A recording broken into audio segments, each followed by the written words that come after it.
अत्यंत जबाबदारीनं कालचं विधान केलं आहे आणि त्याच्यामुळे ज्यांना मिरच्या लागायच्या आहेत त्या लागलेल्या आहेत. तुम्ही आनंद दिघे साहेबांचा फोटो हा मोदीपेक्षा मोठा घ्या ना. हा मोदीला मोठं ठरवून किंवा बाळासाहेब ठाकरेंना छोटं ठरवून तुम्ही जे काय करताय ही भारतीय जनता पक्षाची एक रणनीती आहे. बाळासाहेब ठाकरेंचं नेतृत्व खुजं करायचं या महाराष्ट्रात आणि देशामध्ये. एक लक्षात घेतलं पाहिजे, काल ज्यांनी माझा निषेध केला मी त्यांचं स्वागत करतो. हे कोण आहेत? हे सगळे गद्दार आहेत. हे सगळे एक नंबरचे शिवसेनेतून बाहेर पडलेले गद्दार आहेत. गद्दारांनी निष्ठावंत, देशभक्त आणि महाराष्ट्र धर्माचं पालन करणाऱ्या धर्मवीर आनंद दिघे यांचं नाव घ्यायचं त्यांना अधिकार नाही. बाकी सोडूनच द्या.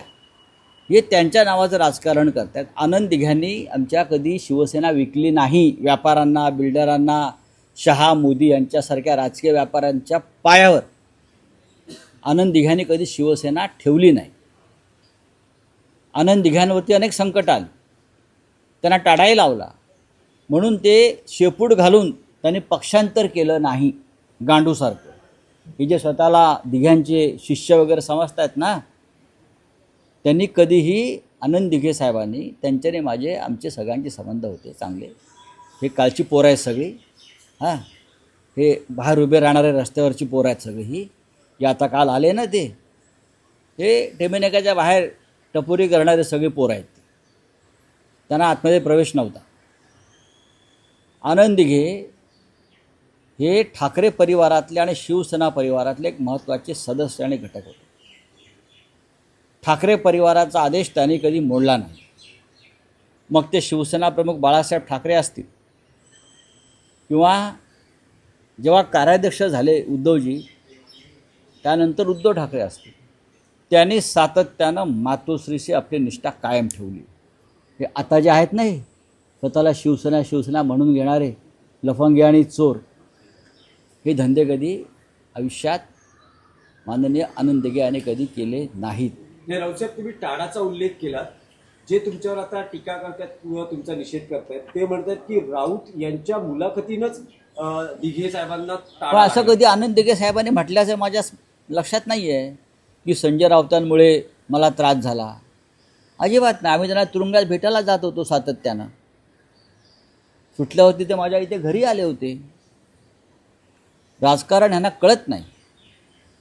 त्याच अटकेनं आनंद दिघे धर्मवीर झाले.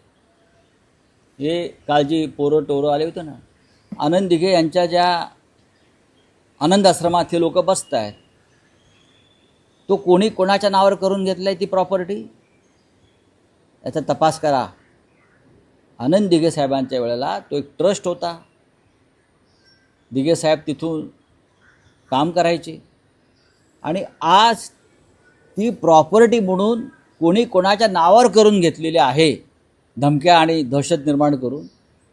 हे मी सांगेन, दिघे साहेबांनी असे उद्योग कधीच केले नाहीत.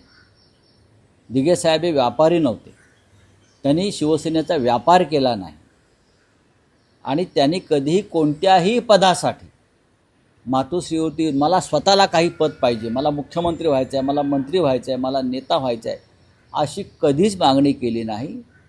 ठाणेसारख्या जिल्ह्याचे ते एक सर्वोत्कृष्ट जिल्हाप्रमुख म्हणून त्यांनी काम केलं आणि ते महाराष्ट्रातले एक आदर्श जिल्हाप्रमुख असल्याचं बाळासाहेब ठाकरे वारंवार आपल्या भाषणात सांगत होते.